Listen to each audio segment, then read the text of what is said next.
The power of a witness. They called Precinct 47 untouchable. A stronghold where badges gave unchecked authority, where evidence vanished at a whisper, and where even judges cowered before corrupt officers. For 2 decades, the officers of Precinct 47 operated their machine of deception with precision. Every false arrest methodical, every bribe documented, every witness erased, until they arrested Margaret Hayes. To the officers, she was an easy mark, an elderly black woman in a wealthy, white neighborhood. She was 79, a retired school principal, and in their eyes, just another face to intimidate and process before moving on. But they hadn't counted on Margaret's resolve.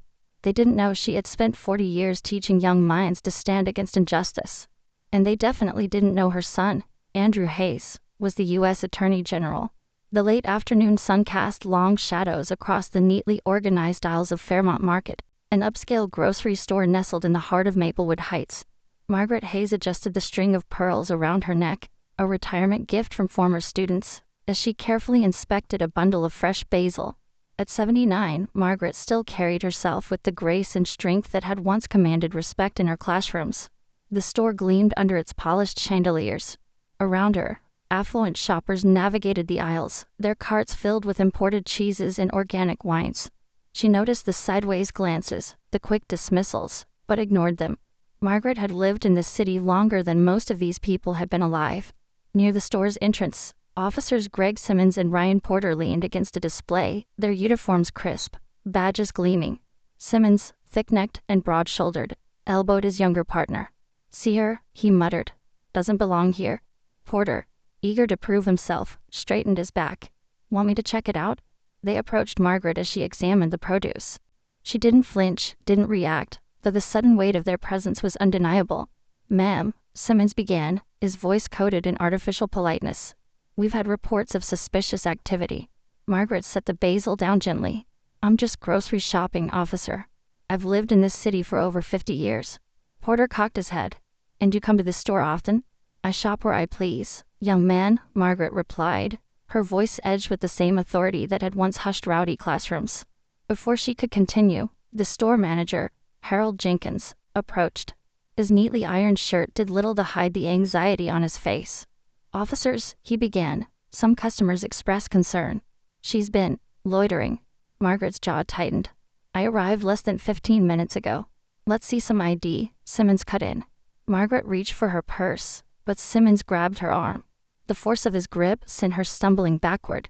Before she could regain her balance, he shoved her. Margaret hit the tile hard, knocking over a display of oranges, the fruit scattering around her. "Stop resisting," Simmons barked, though she hadn't even moved. "I'm not," Margaret tried to speak, but Porter was already on her, yanking her arms behind her back. The cold bite of handcuffs snapped onto her wrists. Across the store, Jordan Mitchell, a young black man, filmed the entire encounter on his phone. His hand shook, but he kept the camera steady. Simmons noticed him. "Delete that. Now." "I know my rights," Jordan snapped. Simmons lunged, wrenching the phone from his grip and twisting his arm until Jordan gasped in pain. "Delete it, or you'll be in a cell next to her." Jordan hesitated, the weight of the threat heavy on his chest, before reluctantly hitting delete. Margaret saw it all, the silent customers pretending not to watch, the smirk on the store manager's face, the fear in Jordan's eyes.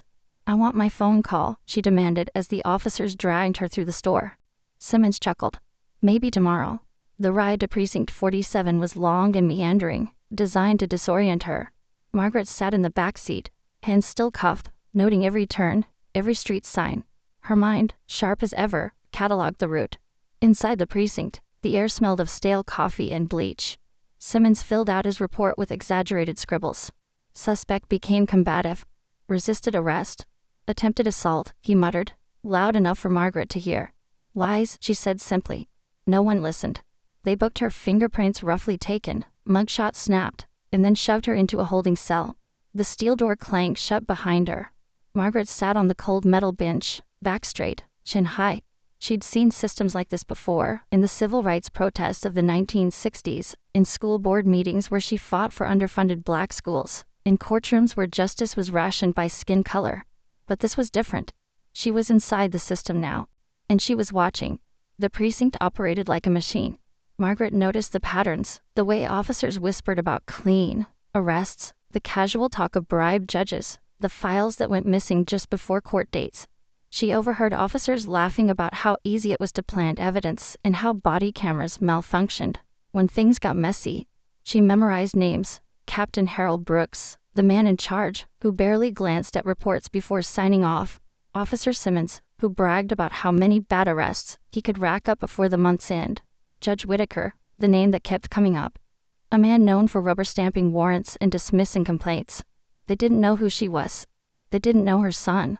Andrew Hayes sat in his Washington, D.C. office when the call finally came. His mother had been arrested. For a moment, he felt a cold rage bloom in his chest. Then he picked up the phone. Activate a team. Full-scale investigation into Precinct 47. Start now. Margaret, meanwhile, sat in her cell, still absorbing everything. She overheard Simmons boasting on a phone call. She'll be out in the morning. Won't even make the news. But Andrew's team was already working. They pulled arrest records, found patterns, dug into financial statements.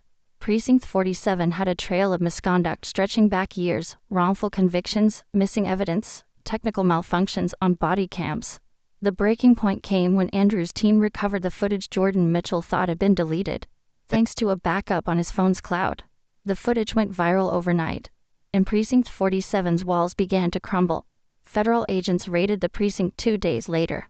Simmons was the first in cuffs, dragged out as reporters snapped photos. Captain Brooks tried to run but didn't make it past the parking lot. Margaret was released into the sunlight, greeted by her son. He hugged her tightly. "You all right, Mom?" "I'm fine," Margaret replied. "But there's work to do." The fallout was swift. Officers were arrested. Judges were suspended.